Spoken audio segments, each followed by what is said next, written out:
Hi, everyone, and welcome to yet another episode by Love Matters podcast. I'm your host, Joel Okeo, and this is the second season. Hope you enjoyed the first season of our episode. So if you haven't checked that out, do check them out in our podcast pages. That's on Spotify or any other podcast streaming platforms. And today I have a beautiful guest with me, Sasa. Let me see who introduce. Hi. That's a you thing. That's a you thing to tell us who you are, thing, huh? what you do, where you're from, and then we're going to jump right into the conversation. Okay. My name is Beryl Mulwale. I Jina am mzito. kama mwenyewe, I mean. So HF Kenya. I'm a youth advocate, basically. I am very passionate about youth matters. In terms of everything, like anything that involves the youth, I am Tuko hapo. Yeah. Niko hapo, 100%. Very nice. Very nice. Awesome. Tunashukuru kabisa. Thank you for joining us today. Thank you for having me. So, in today you're the first episode for the second season. Unafilaje? Poa tena sana. Unakumbuka hiyo wimbo? You had that song? Ai, mimi ni Gen Z. Oh God. Ay. You missed out on that. You have no idea. Tupatie katuni kidogo. Ebu tafute hiyo wimbo. Poa tena sana. Sahi mnafilaje? Poa tena sana. Haya. Kumbe hiyo, right? Okay. Yes, okay. that one. All right. Here sasa nimeshika. And so today in our first episode we're going to start things off in a very steamy kind of way, right? Okay. And we're going to talk about what good sex is. Sasa hapa kwa conversation tulikuwa tumesema wewe ni virgin. So, it's very ironical to talk about something that you've not experienced because you Kwa hivyo umeonja.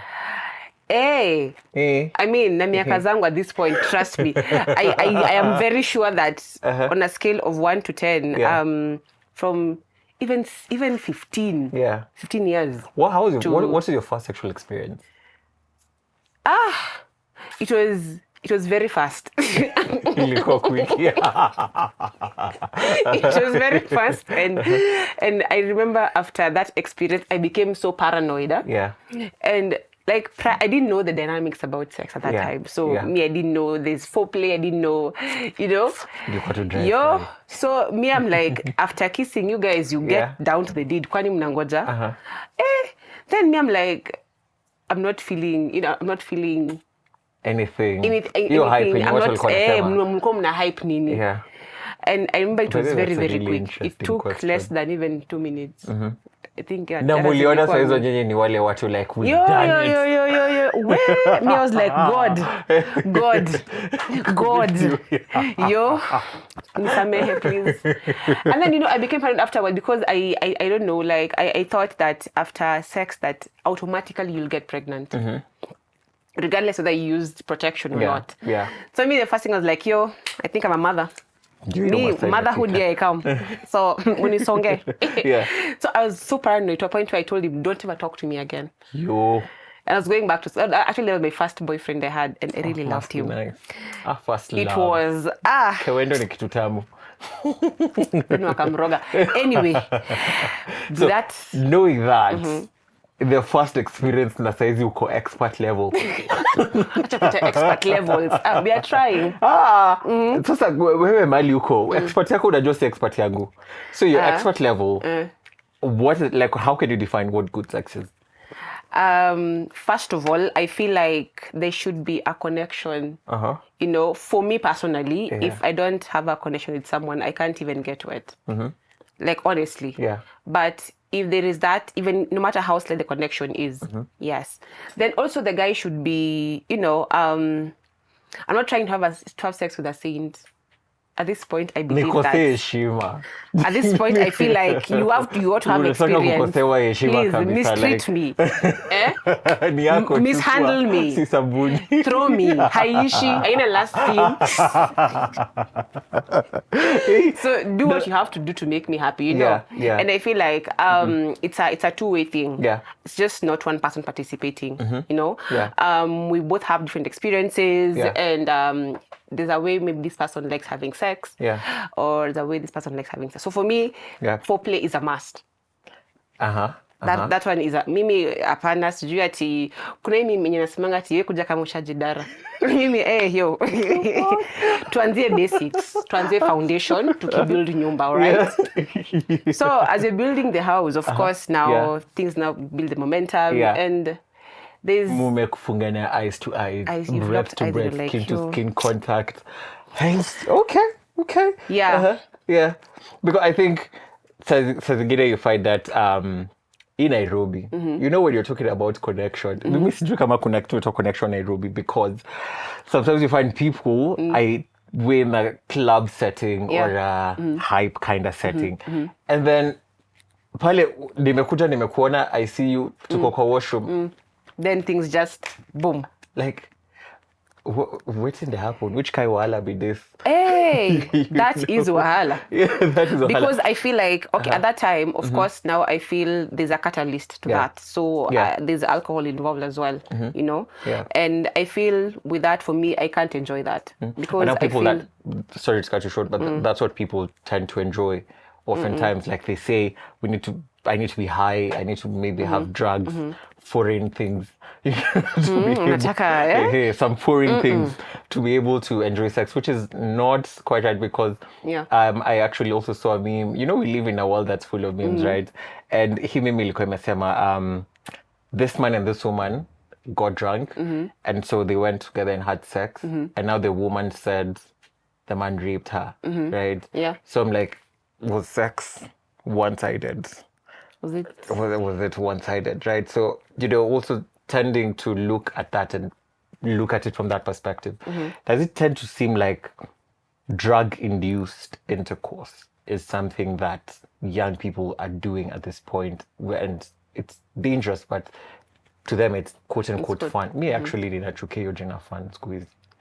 Because I feel with that, like having maybe alcohol or drugs, I feel there's very minimum consent, because at the end of it all, if I'm sober, I can say you raped me, and maybe I was not in the right senses, or there's this thing, no means yes means no, there's that thing as well. Unaona, tulikuja ama si nilisema hapana, lakini bado kaka. You see those because I feel there is so much implication that can come with that. I mean, there are diseases. I mean, there's getting pregnant. I can report you for raping me, and you can even be jailed for that, because I feel in a society where a woman's story goes compared to it's taken and the giant.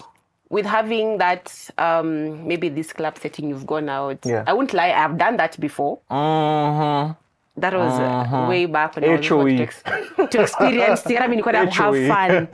Also, I have quote-unquote fun. But looking back, there are things that I feel the decisions I made initially. Right now, I'm looking back and I'm like, they were really poor decisions I made personally. And you had fun. Hey, me kama kuna things I've had fun is I can't. I'd never change my previous years because nimesumbua in Nairobi. Umetesa. Vile inafaa. But I'd say I've been responsible as well. As much as I'm having that fun, I'm very responsible. Can level up kidogo. And I'm like, lazima tukue club is no, please. That is, I'm not doing quickies. So do you kiss people in clubs? Yes. It's kissing sex? No.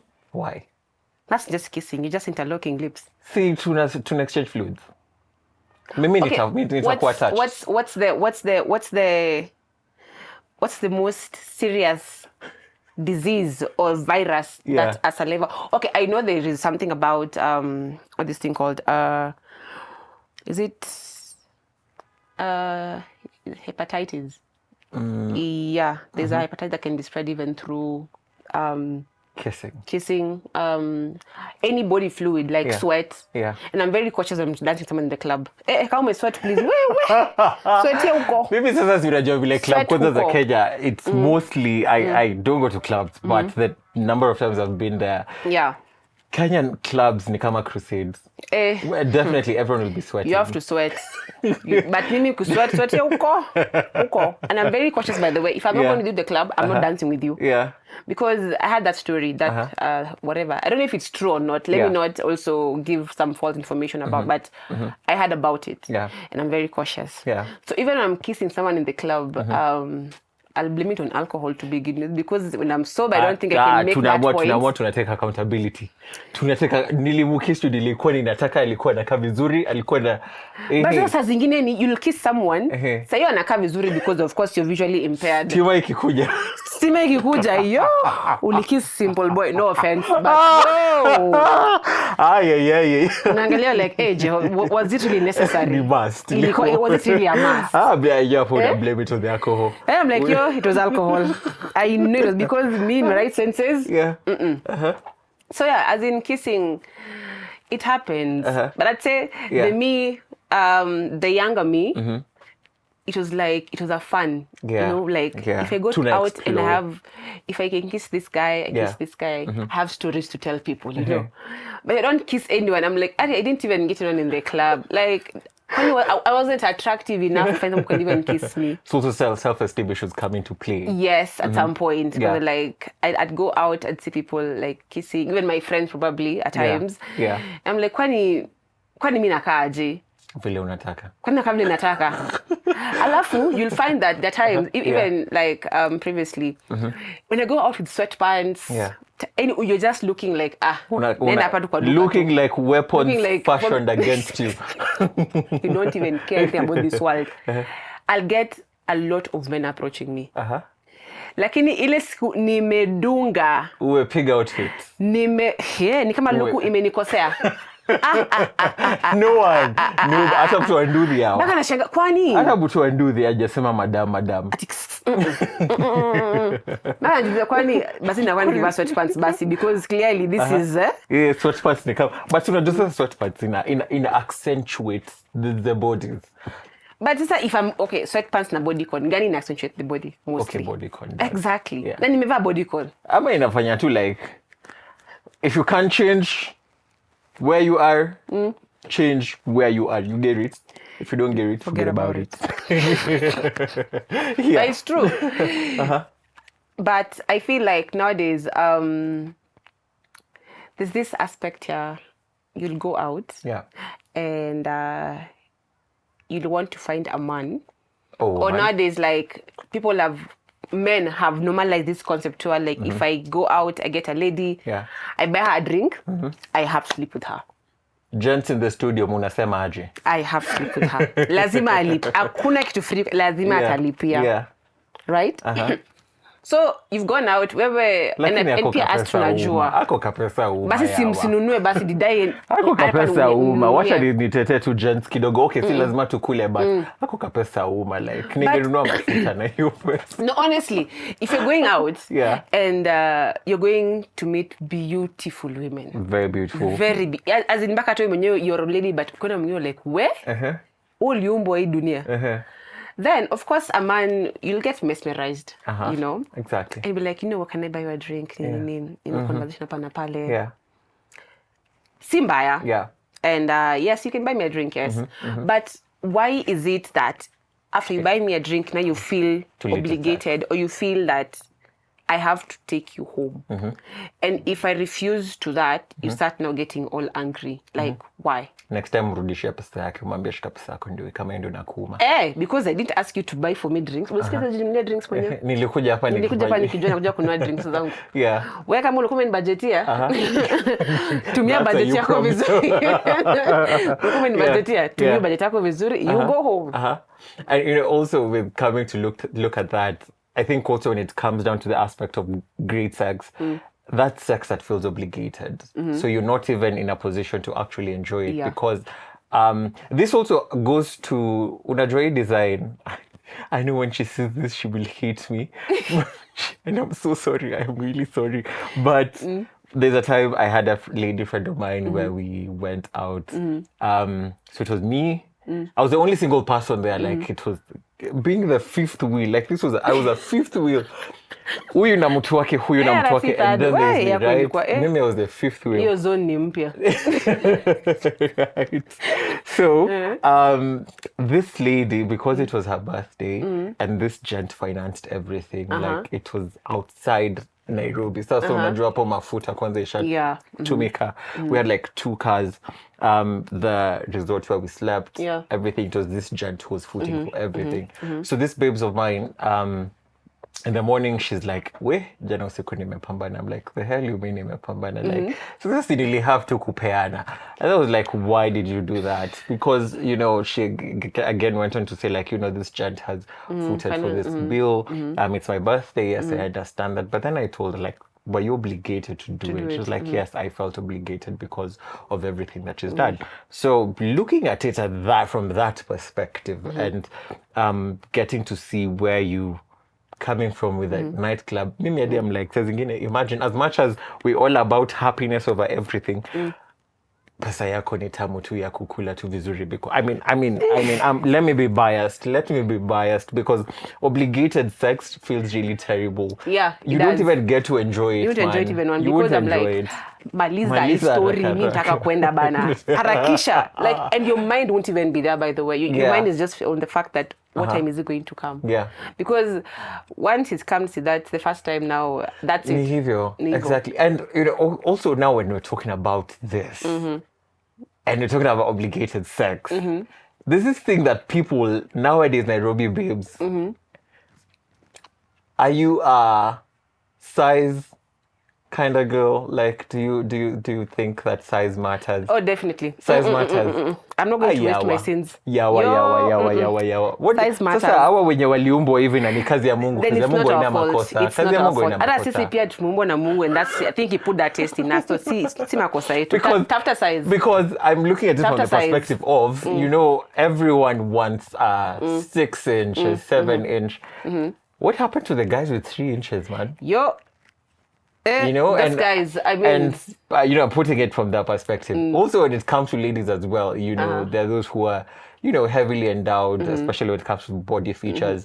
Some are thick, some are slim, some are perfect bodies, and yet everyone tends to look at it from the perspective of mimic kama sihi staki. That's not good sex. That's preference as well. Unajua kuna mtu anaweza kuwa na size kake tu na kuchanganya akili. That's one thing I've noticed, because at times, as much as I'm saying size matters, kuna wale hawana size lakini ndio wataitumia. Deadly. Unashangaa hizi style zinatoka wapi? Deadly bana. Amekupendwa properly. Naka size kadogo, but he has done his work. Yani anajua kuitumia. Then there are those who just have size but hawajui kuitumia. So I feel like as much as sizes are all to play, if you don't know how to use it, if you don't know how to please a woman with it, then what is the point? Just tumia dildos. Nyonga tu. Chukua sheria mkononi. Aremis ni free. Usikilize nimesikia wanatoboa mattress. Let me speak about Aremis because the stigma around Aremis. You know, I can't just go buy Aremis at the supermarket and then to look at you. And everyone is looking at me like, you know, I don't apply anything on my body, right? I use Aremis. I am a die-hard fan of Aremis. Na Aremis ya kuchukua sheria mkononi. I just like, it's for my body, right? So there's a time. And then I go to the shelf alafu kuna like the big one, right? Because I'm like, me ain't no way I'll be buying a 20 bob every now and then. I take the big one. And then so there was a kalidi alikuwa hapo kwa nini kwa the aisle. And then she turns and like, I'm like, really sis?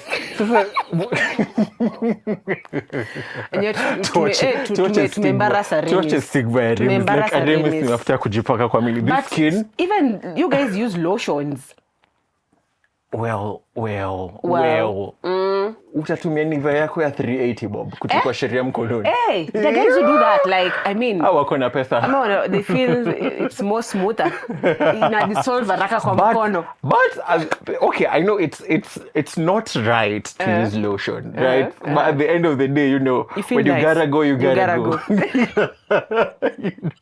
End result matters, right? But it's really important for guys to practice safe sex, right? So hapo ndo mali mimi sasa naambia watu unaona ukienda kununua sigara pale kwa supermarket ama ukienda kununua your wines and spirits pale supermarket unapiga left right yako hapo you check whether there are people, if there are no people kuna KLY iko tu hapo ni 300 bob. KLY ndo gani sasa? KLY it's a lubricant that's used. Yeah. Oh KLY. my god, yeah, najua. KLY, yes. At times I blame this because tunajua siku hizi we. Yeah. Sasa KLY. KLY it's you know when you wanted to have like good sex, right? But and this has to switch the conversation maybe if guys normally think, not guys but maybe folks think that lube is normally for anal sex, which it's technically not. You can also use lube for vaginal sex. Yeah. So hapo ni mahali sasa mtu akisema like for instance if someone isn't what say for a female person maybe they can use lube. You have you ever had such experiences? Excuse me. I'd say for me if I like someone hata kuna naja lube. Yo. Luku tu yenyewe tu imekumaliza imekudrink. Nakwambia hata umechelewa bana like changamka mzee. Changamka kabla ni hii story ishe sahi. And I feel like when it comes to lube. Yeah. There's one time a guy brought that yo. Yeah. Anachanga hii toothpaste inadu. You need to blame toothpaste ya blue what I'm like okay he tells me he wants to try something new. Yeah. By something new now I figured you want anal. Same too. Nigga. Wewe. Tabia gani? I'm like okay, it's not entirely like lazima ikuwe sim too. Just in case you maybe get dry you can use lubricants. Yeah. And me I am not comfortable using them because I'm very cautious about my body. Yeah. If there's anything foreign I'm introducing to it, like, I don't know how it's going to react afterwards. Yeah. So I'm not comfortable using it. Yeah. But it's like, kwani ni kesho. Boss, weka kitu bana. Kwani ni nini? And it slid like the entire time. Yeah. I'm like, okay, so this is a thing. Eh? Like, no pain, no nothing. Then I'm like, again, it simply means that maybe I didn't like this guy enough, or I wasn't really comfortable to a point where like you had to use like something else to substitute this whole process. Yeah. You know. But it doesn't mean that oftentimes though. Yeah. That's just for you specifically. That's just for me. That's just for me. For me, I'd rather let's just go the natural way. Yeah. By the time space as zingine unapatanga,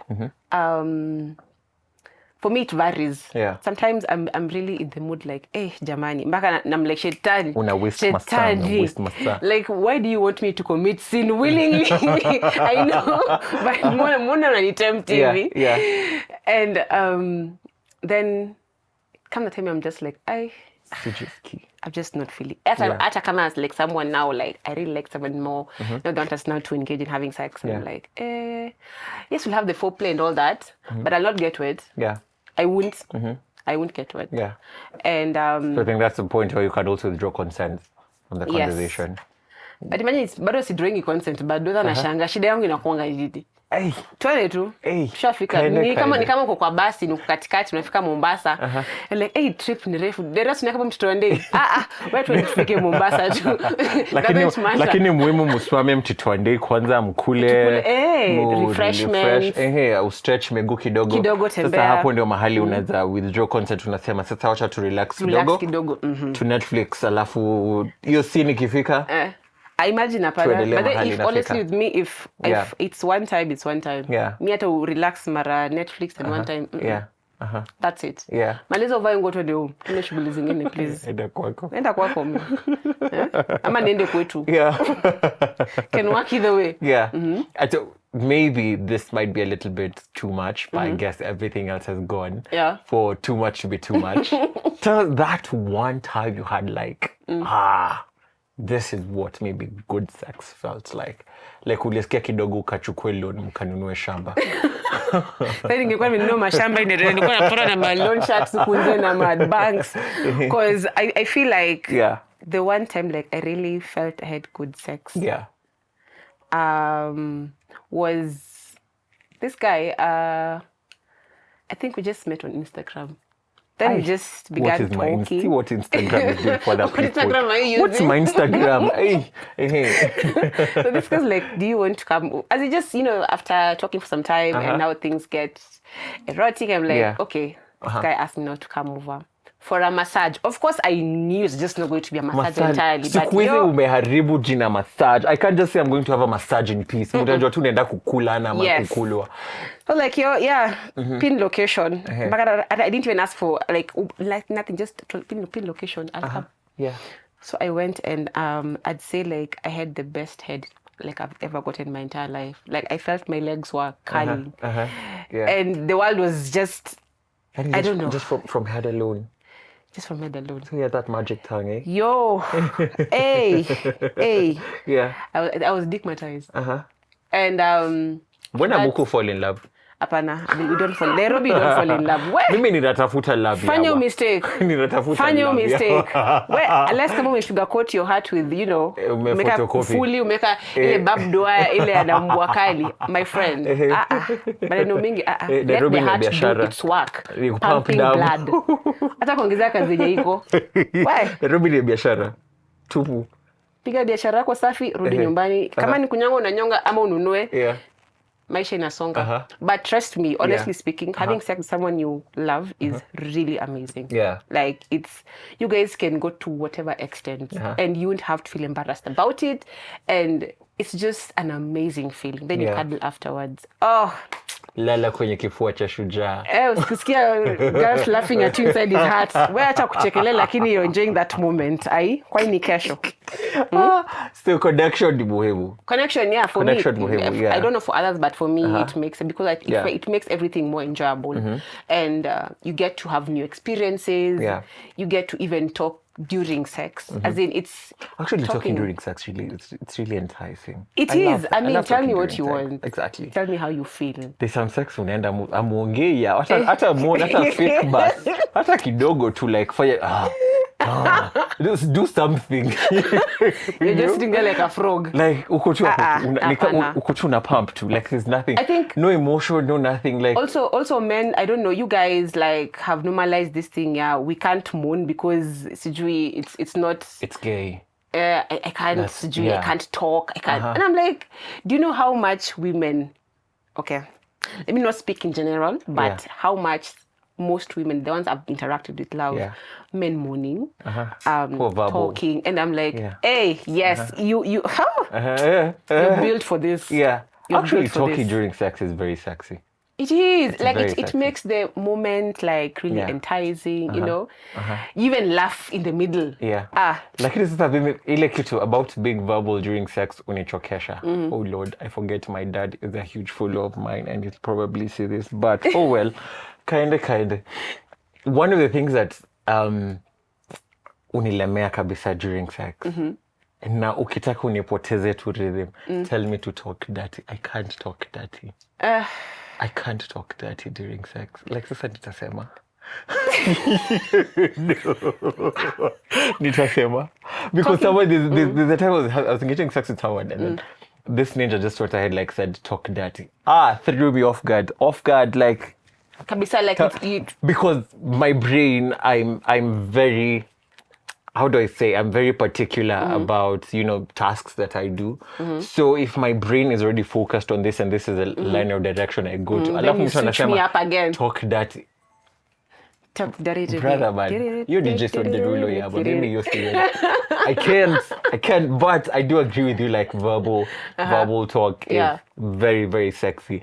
And Yes. Yeah. Then you cuddle afterwards. Afterwards. But for me, especially, it's for someone I love. Yeah. Lakini si umesema tu love watu ku Nairobi. Mbona unajicontradict? Umenipatia character development huku nje. Umenituanga. Lakini usema kama mtu wako, labda mtu wako yuko Kenya. Maybe I decided that I won't let those experiences like overshadow maybe me finding someone who is my soulmate. Yeah. Lakini kunje pia nimeona kivumbi. Nimekula dust. They have done the thing. Nairobi lakini shida yenyewe Nairobi mnatakanga nini? Hata amnanga hata huruma. Yani mnatuanga raw, mnaweka inakuwa mishikaki, mnaweka inakuwa minced meat, mnachemsha, mnarusha. Yo. It's not make sure. It's not make sure. Easy. It's not easy, but we survive through. So sai nimeunda. Tena mvunje tena. Sasa hivi unapiga photocopy, unatembea na photocopy. Original inabaki. Hapana, we rest in heaven. Kupumzika ni mbinguni. Wewe mweke kwa mishikaki, kwa nyama choma. Ni sawa tu, will build them again, tuweke tena vile mvunje tena. Mvunje. Tutapoda healing is in heaven. Healing is in heaven. Ndaparo ndoro ingine mbinguni. Very nice. Ni kusumbuana tu, kusumbuana. Feel nice. Responsibly. Responsibly is the word, by the way. So like, what on a piano, why am even shocked? Me, there's this one thing. I think I read this story za Kemunto. Hey, yo. I was petrified. Hey. Because the things I had just like, yani mnafanya maneno kama hizo. Hata Gomora na Sodoma. Hawakufika hapo because like that was a whole ass case, man. Because in Nairobi the what wanapeana, you know, it's actually that's, I think, and this is just me as Joel, like we need to have a borderline between what's acceptable and what actually requires help. Because my unpopular opinion is that Nairobi folks are nymphomaniacs and alcoholics. We just be having sex. The other day, Mekoka news, like in Mount Kenya region, there are no sacrificial goats because gents are sleeping with goats. Yo. Right. And that was Musa, blow that trumpet. Like Lord started blow that trumpet. You know, started rapture. Because goats, gents are sleeping with goats outside here, right? Until there are no sacrificial goats. It was in the newspaper. It's not. God. See stories of Jabba. It was actually in the newspaper, right? What is happening? So when we have to look about and talk about what sex is, I think, you know, there also needs to be parameters that are put in place about sex, because we're also seeing up the culture of this very weird fetishes that people are actually engaging in. And someone the other day said, you know, there's this rise of, you know, BDSM. Kenyans are to do BDSM. Kenyans were just unleashing our trauma on our partners in the name of BDSM. Maybe BDSM. My friend, go home. Enda home.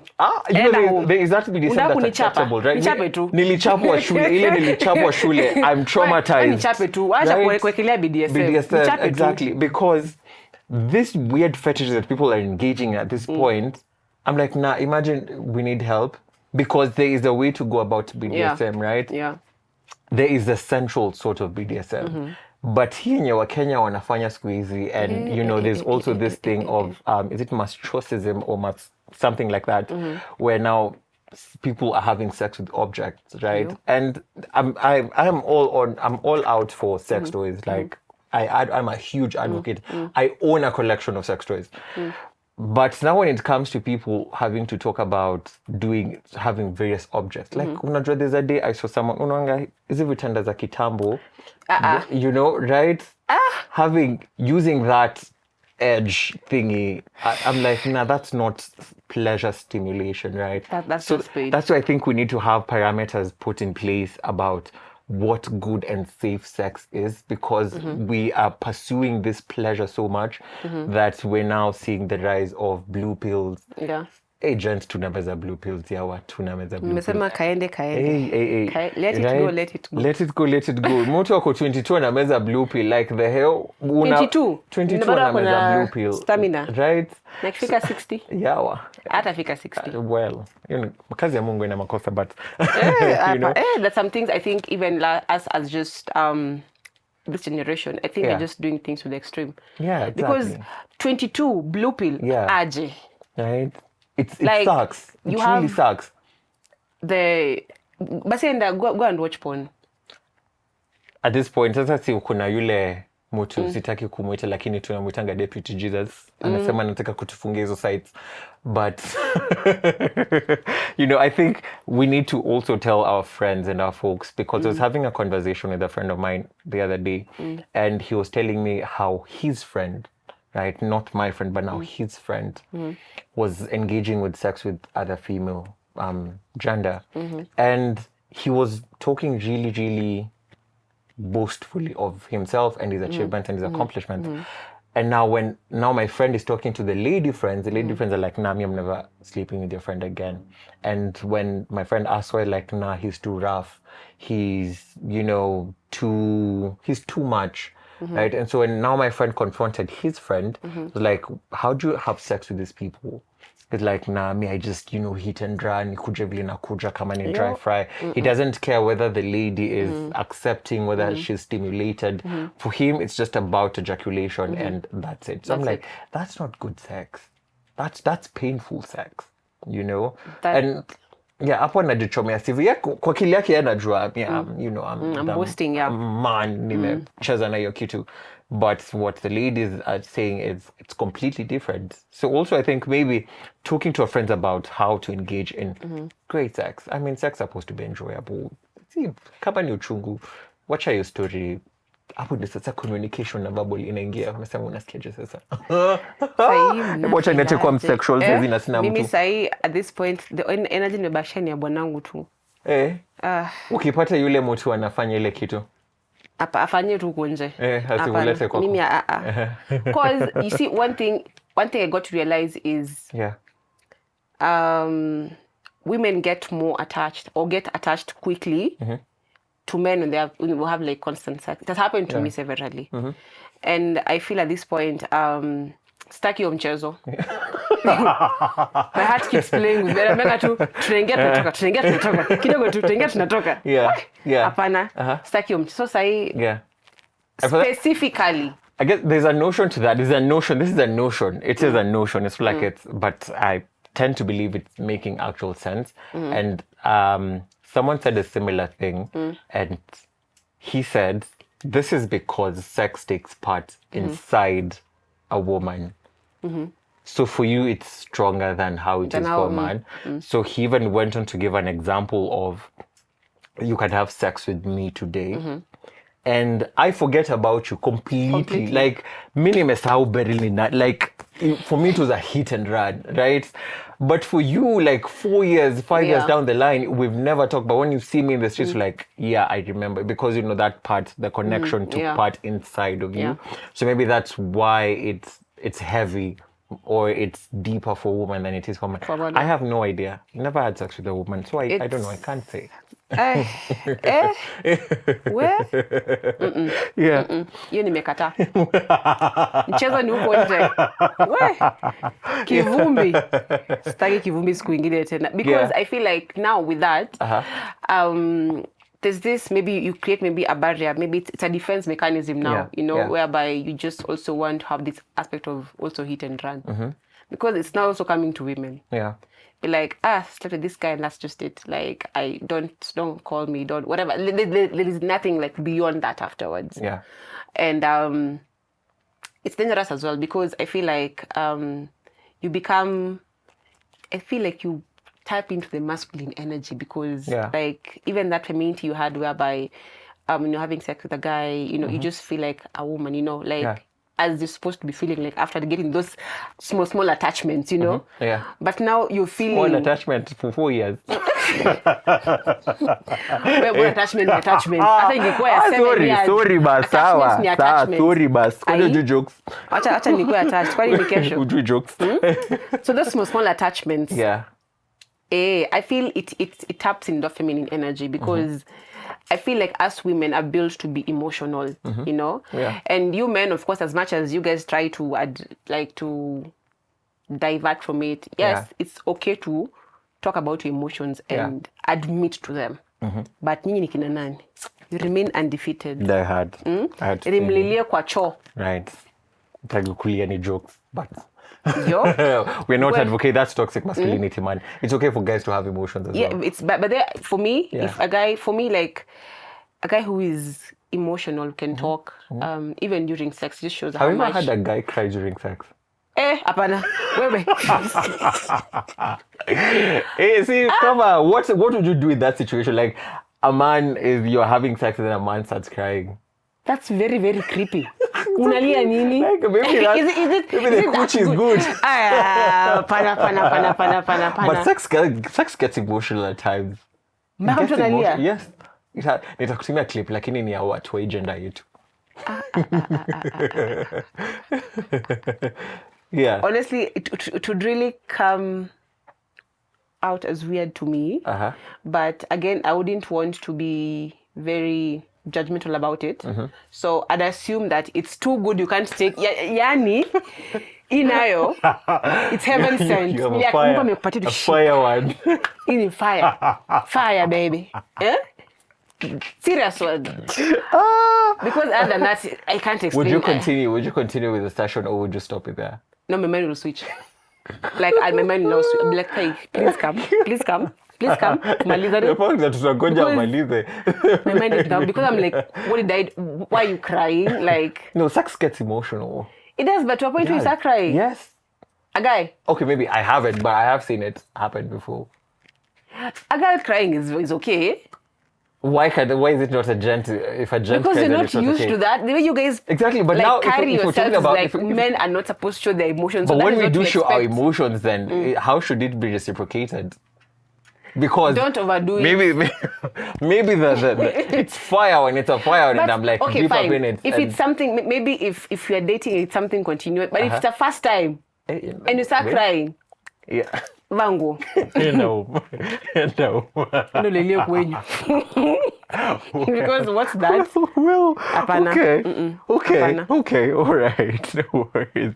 So, as we're coming to a close of today's conversation, right? What would be like your do's and don'ts when it comes to what good sex is? One, know how to please your woman. Like, oh man. Oh man, yes. Know how to please both sides. Again, don't expect that every single time I should be in the mood. You know? Yeah. There are also factors that wouldn't make me to be in the mood. Yeah. Just natural factors. The same way I don't expect my man to be. You know, there's this notion that if I'm not in the mood, I'm cheating. Yeah. Or if he's not in the mood, maybe I'm unattractive. You know, those things. Yeah. So it should not be like I should be turned on every single time you touch me. No. Yeah. Like, let's normalize not having that notion. Then, let's normalize foreplay. Please, wanaume. Kwa hapa tunasema orals. Tunasema orals. Hey, please normalize foreplay. Because how do you get to penetrate someone that person is dry? You won't even enjoy it. But you know, foreplay brings you in the mood. You know, you just now go to a different level, you know. Then now, even as you're penetrating, you feel that connection. And there's no your connection, Jaman. KPLC, is that you? It's important. It's really important. Don't is just don't over expect from your depending maybe partner. I don't know. Can just expect porn stars when they're sleeping with people. Must expect to do porn stars come down now because everyone has like there are those who can't act properly. Who can't act properly? Wasamehe. What is acting properly? Wasamehe. Nasema hiyo ameact hivi. Wewe mpe hivyo tu. Maybe even anajua ama maybe you know that's ama nifundishe basi, you know. Then again that this I'd say I don't know if it's practice or whatever, or maybe fetishes that people have ukunje. Don't expect your fetish to be my fetish. Maybe and if you don't like what you have, fetishes. just there's one person who afanya golden shower. Me ngombe tu we. Step. Ebu step. Bango ende kwenyu. What is that? Yani unajua watu Dubai wanalipwa juu hiyo. Nimehepa kujolea kwa kitana na mtoto wetu. Nikojolea kama naona. But people in Dubai get paid for that. Basi enda Dubai. Like you know they are party. Go to Dubai. What are they called? Potty potters kind of. Enda Dubai. Hapa si Dubai. Yeah. Please. But actually I do get it because part of me and my ex breaking up was because we had different fetishes. And that's I don't expect your fetish to be and it's very much okay. If I don't like it, just it should be don't okay. Enforce it on don't me. Don't enforce it on me because I wouldn't feel comfortable. For me, that would be like you're violating me. Yeah. Like you're violating my principles, myself being a person. Yeah. So just don't do it and let it be okay. Yeah. Let it also be okay to be like to say no. Like kama utaki. And that is very much okay. Yeah. Consent is very, very important. And please, let's be responsible. History ya kupeana because, amenibaia chipo. Oh, amenibaya chipo. Watu Viazi wananunua za magari 50 huku bob. nje, unapenda Umetaka kupenda chipo. jua chipo. Let's Hatukujudge, but chipo hatukujudge, lakini amenibaya sijui ati sneakers. Walk out of his life with those sneakers. Just like that.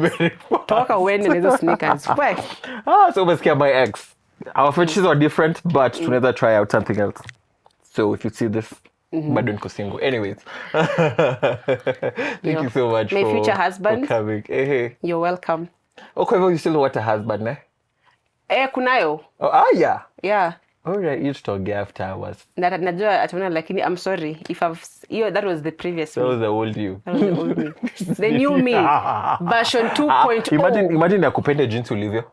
Akupende jinsi ulivyo. Hii mchezo ya sijoti come to me as you are. I'm not Jesus. Tafadhali. You come to me as you are. No, come to me as you are, but be ready to adapt. To adapt, yeah, or to change. Yes, and accommodate. Come to me as you are. Kwani mimi we. Hey. Stylisha. Hey. He paid it all. Paid it all. All right. Okay. Okay. And that's all we have for today's conversation. My name is Joella Keo, and this is the Love Matters podcast, where we aim to offer diversity and where all young people in all their diversities get to enjoy their sexual reproductive health and rights.